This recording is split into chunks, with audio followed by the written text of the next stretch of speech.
त्याला चालू. जय भवानी जय शिवराय मित्रांनो, आज आपण आहे स्वराज्याची राजधानी किल्ले रायगड येथे. रायगडचे नाव हे पूर्वी रायरी असं होतं. शिवाजी महाराजांनी रायरी हे नाव बदलून रायगड असं हे ठेवलं. शिवाजी महाराजांचा राज्याभिषेक झाल्यानंतर शिवाजी महाराजांनी जे हिंदवी स्वराज्य स्थापन केलं, मराठा साम्राज्याची जी नीव रचली ती ह्या किल्ल्यावरून रचली.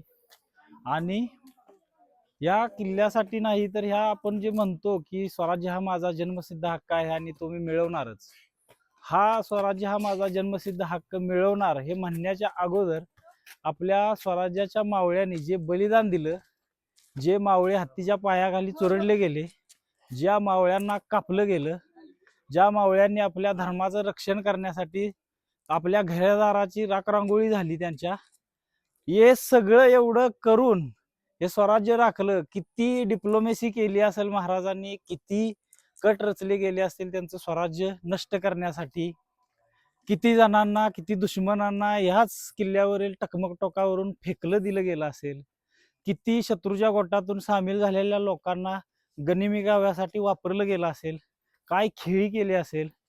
हे आज आपण स्वतंत्र इथं फिरतोय, मराठा लोक, मराठा साम्राज्यातली आपण जी लोक फिरतोय, श्वास मोकळा घेतोय, याच्यासाठी किती मावळ्यांचं बलिदान असेल हे तुम्हाला तुमच्या घरी किंवा हा व्लॉग बघून किंवा एखादे व्हिडिओ बघून समजणार नाही.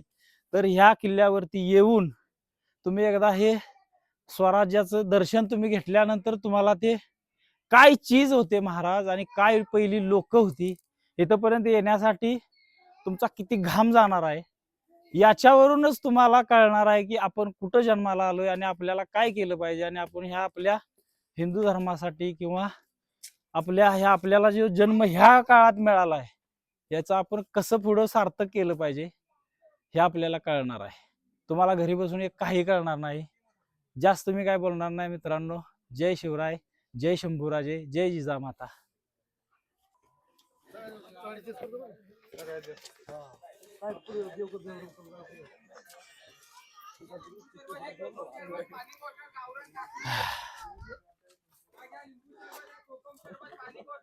चला बस झालं वर.